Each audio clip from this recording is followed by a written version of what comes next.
नमस्कार, बहुत स्वागत है आप सभी का एशियन न्यूज में। मैं हूं सिद्धांत त्रिपाठी। मुंबई कभी सोती नहीं है, लेकिन कुछ लोग सो जाते हैं फुटपाथ पर, खुले आसमान के नीचे, अपने कल की उम्मीद को लेकर। लेकिन 1985 की एक रात मुंबई की सड़कों पर आई कोई ऐसी भी था जो जाग रहा था। उसके हाथ में बंदूक नहीं थी, कोई चाकू नहीं, कोई जहर नहीं। उसका हथियार था एक साधारण सा पत्थर, लेकिन वही पत्थर किसी की जिंदगी का आखिरी सच बन जाता था।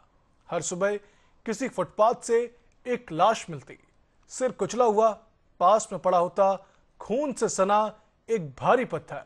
ना कोई गवाह, ना कोई चीख, ना कोई संघर्ष, सिर्फ एक सवाल, आखिर कौन था जो मुंबई की रातों में मौत बनकर घूम रहा था।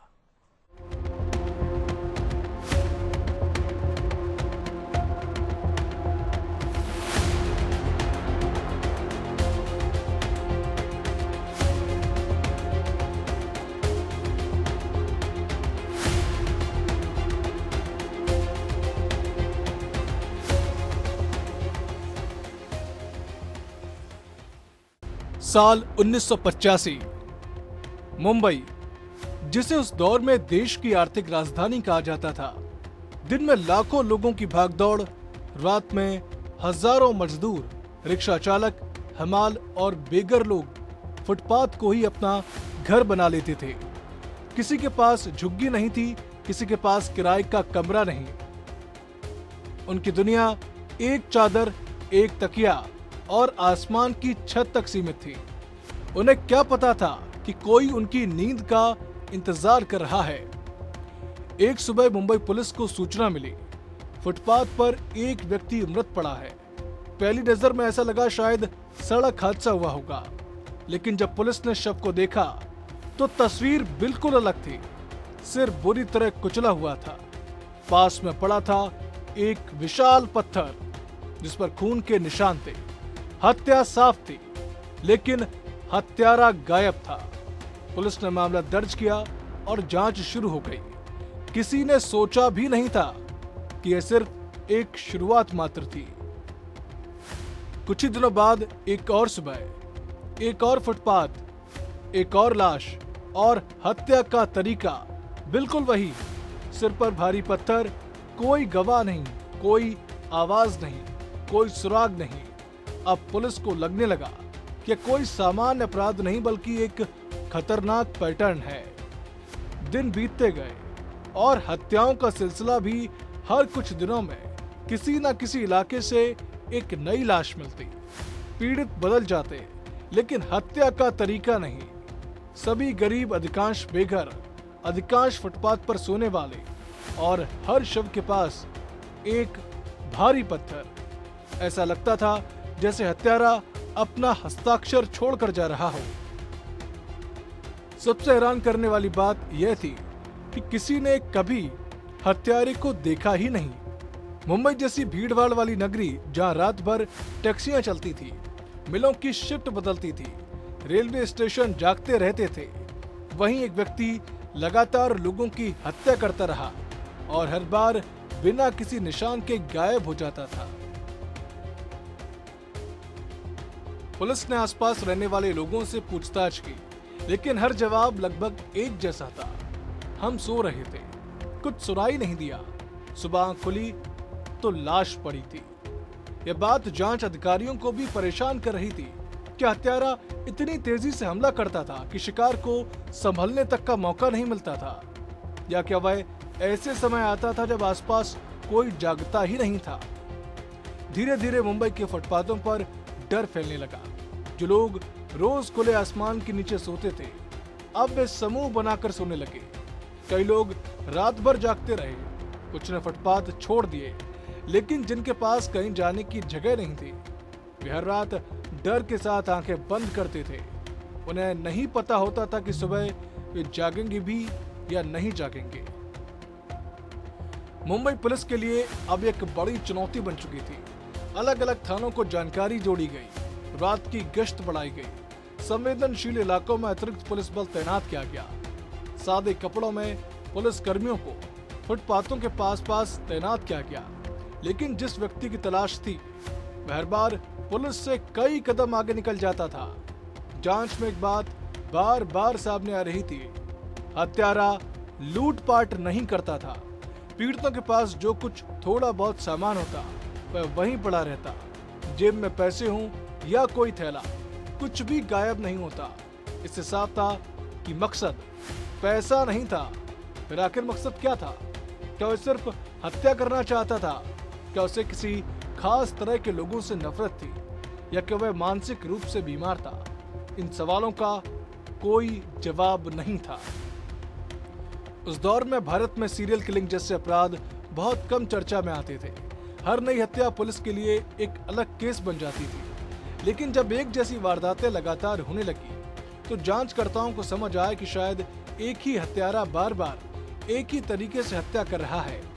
यहीं से मुंबई के अखबारों ने इस रहस्यमयी हत्यारे को एक नाम देना शुरू किया, स्टोनमैन, यानी कि पत्थर से हत्या करने वाला। ये नाम कुछ ही दिनों में पूरे शहर में फैल गया। अब लोग किसी इंसान की नहीं बल्कि एक साए की बात करने लगे, जो रात के अंधेरे में निकलता था और सुबह होने से पहले ही गायब हो जाता था। हर नई हत्या मुंबई पुलिस पर दबाव बढ़ा रही थी। विपक्ष सवाल पूछ रहा था, मीडिया सवाल उठा रहा था, आम लोग खुद को असुरक्षित महसूस करने लगे थे और सबसे ज्यादा डरे हुए थे वे लोग जिनके पास घर ही नहीं था, क्योंकि स्टोनमैन उन्हीं को चिन्ह रहा था जो सबसे कमजोर थे, सबसे अकेले थे और जो अपना बचाव भी नहीं कर सकते थे। मुंबई की रातें अब पहले जैसी नहीं रही। हर फुटपाथ, हर अंधेरी गली, हर सोता हुआ इंसान डर का दूसरा नाम बन चुका था। लेकिन सबसे बड़ा सवाल अब भी वही था, क्या स्टोनमैन एक अकेला सीरियल किलर था या उसके पीछे छिपा था कोई और बड़ा राज? आखिर क्यों वह हर बार कानून को चुनौती देकर बच निकलता रहा? मुंबई सपनों का शहर। सुबह होते ही फुटपाथ पर सोए एक इंसान की लाश मिलती। उसका सर किसी भारी पत्थर से कुचला हुआ होता। फिर अगली सुबह एक और लाश और फिर एक और। मुंबई पुलिस के सामने एक ऐसा हत्यारा था जो कोई पहचान नहीं छोड़ता था। मीडिया ने उसे एक नाम दिया, स्टोनमैन। लेकिन आज सबसे बड़ा सवाल है, क्या स्टोनमैन वास्तव में एक व्यक्ति था या कई अपराधों को जोड़कर बनाई गई एक कहानी थी?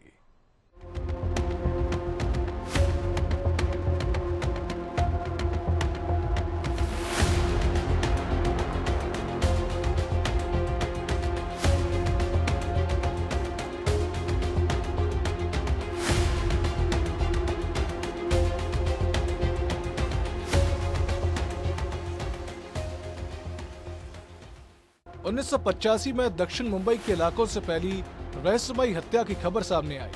पीड़ित एक बेघर व्यक्ति था जो फुटपाथ पर सो रहा था।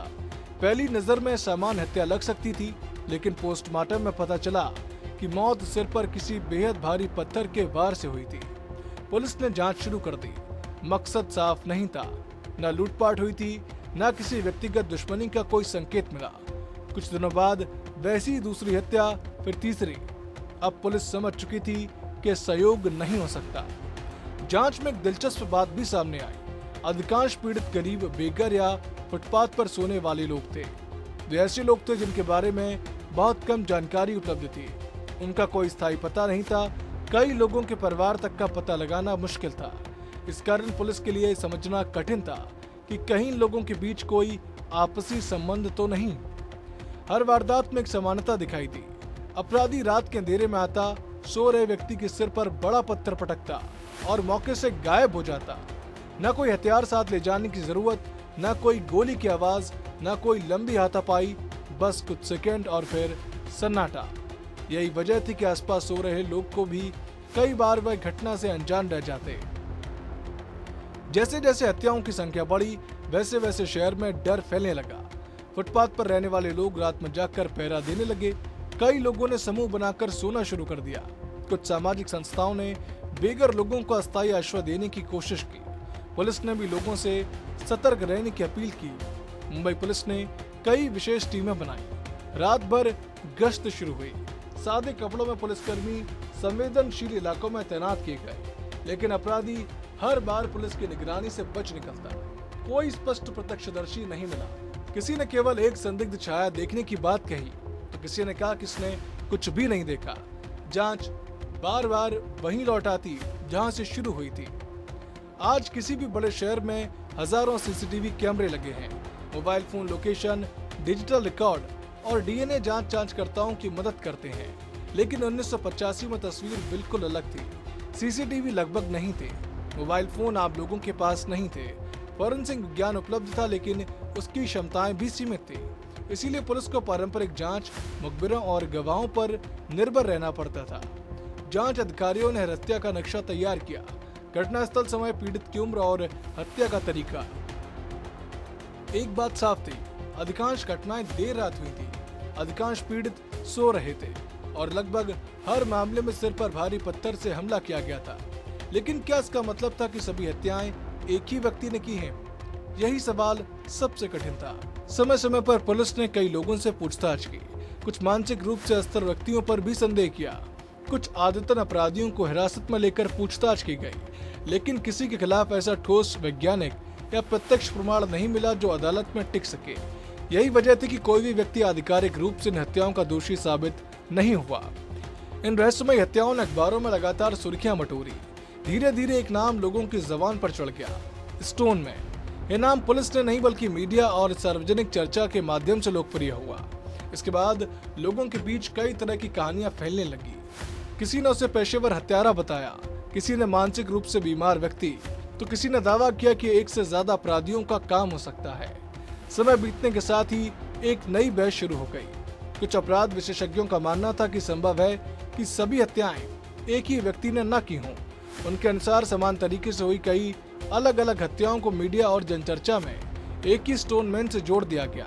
दूसरी ओर कुछ जांचकर्ताओं का मानना था कि वारदात में दिखाई देने वाली समानता किसी के अपराधी की ओर संकेत करती है, लेकिन निर्णायक सबूत कभी नहीं मिले। जैसे अचानक हत्याएं शुरू हुई थीं, वैसे एक समय के बाद वे बंद हो गईं। कोई बड़ी गिरफ्तारी नहीं हुई, कोई आधिकारिक घोषणा नहीं हुई कि स्टोनमैन पकड़ा गया, बस हत्याएं रुक गई। यही इस मामले का सबसे रहस्यमय पहलू बन गया। क्या अपराधी शहर छोड़कर चला गया? क्या उसकी मृत्यु हो गई? क्या उसे किसी दूसरे अपराध में गिरफ्तार किया गया? लेकिन इस मामले में कभी जोड़ा नहीं जा सका। या फिर वास्तव में कोई स्टोनमैन था ही नहीं? इनमें से किसी भी संभावना की पुष्टि आधिकारिक रिकॉर्ड में नहीं मिलती। स्टोनमैन मर्डर्स भारतीय अपराध इतिहास का सबसे चर्चित और रहस्यमय मामलों में गिना जाता है। यह मामला केवल एक संभावित सीरियल किलर की कहानी नहीं है, बल्कि इस दौर की जांच प्रणाली, सीमित फॉरेंसिक तकनीक और शहरी अपराध की जटिलताओं को भी सामने लाता है। आज दशकों बाद भी इस केस से जुड़े कई सवाल अनुत्तरित हैं। निश्चित रूप से कहा जा सकता है कि 1985 की वे रातें मुंबई के इतिहास का एक ऐसा अध्याय बन गई जिसे लोग आज भी याद करते हैं। शायद सच्चाई किसी केस फाइल में दबी रह गई, शायद वे कभी सामने नहीं आएगी, लेकिन स्टोनमैन का रहस्य आज भी भारतीय अपराध इतिहास के लिए सबसे बड़ी पहेलियों में से एक बना हुआ है। रात के करीब 2 बजे कोलकाता की सड़कें लगभग सुनसान हैं। दिन भर की भीड़भाड़ के बाद शहर जैसे कुछ घंटों के लिए थम गया। फुटपाथों पर कई लोग गहरी नींद में सो रहे हैं। उनके पास न घर है, न कोई सुरक्षित ठिकाना। यही फुटपाथ उनका बिस्तर है, लेकिन इसी अंधेरे में कोई है। वह चुपचाप चलता है, किसी से बात नहीं करता, कोई आवाज नहीं करता। वह अपने शिकार के पास पहुंचता है, एक भारी पत्थर उठाता है और कुछ ही सेकंड में सब खत्म हो जाता है। सुबह लोग एक और लाश देखते हैं। न कोई चश्मदीद गवाह, न कोई पहचान, न कोई गिरफ्तारी। 1989 में कोलकाता ने एक ऐसा आतंक देखा जिसने पूरे शहर को डरा दिया। दशकों बाद भी ये मामला अनसुलझा हुआ है।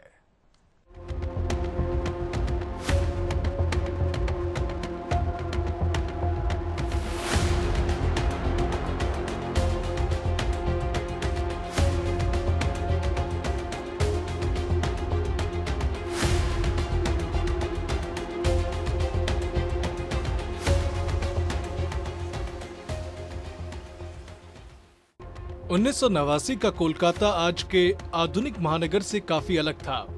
शहर में बड़ी संख्या में ऐसे लोग थे जो फुटपाथों पर रहते थे। दिहाड़ी मजदूर, रिक्शा चालक, छोटे काम करने वाले लोग थे। दिन भर मेहनत करते और रात में खुले आसमान के नीचे सो जाते। इसी दौरान एक अजीब सिलसिला शुरू हुआ। एक सुबह पुलिस को फुटपाथ पर सोए व्यक्ति की लाश मिली। पहली नजर में यह सामान्य हत्या लग सकती थी, लेकिन पोस्टमार्टम में सामने आया कि सिर पर किसी बेहद भारी वस्तु से वार किया गया था। कुछ दिनों बाद फिर वही तरीका, फिर एक और हत्या और फिर एक और। धीरे धीरे पुलिस को समझ आने लगा कि अलग अलग अपराध नहीं, संभव है कि कोई एक ही व्यक्ति लगातार इसी तरीके से हत्या कर रहा हो। हत्याओं का पैटर्न लगभग एक जैसा था। पीड़ित रात में सोते रहे और उन पर अचानक भारी पत्थर या कंक्रीट जैसी वस्तु से सिर पर वार किया जाता। अधिकांश मामलों में कोई संघर्ष के निशान नहीं मिले, यानी हमला इतनी अचानक हुआ कि पीड़ितों को बचाव का मौका ही नहीं मिला।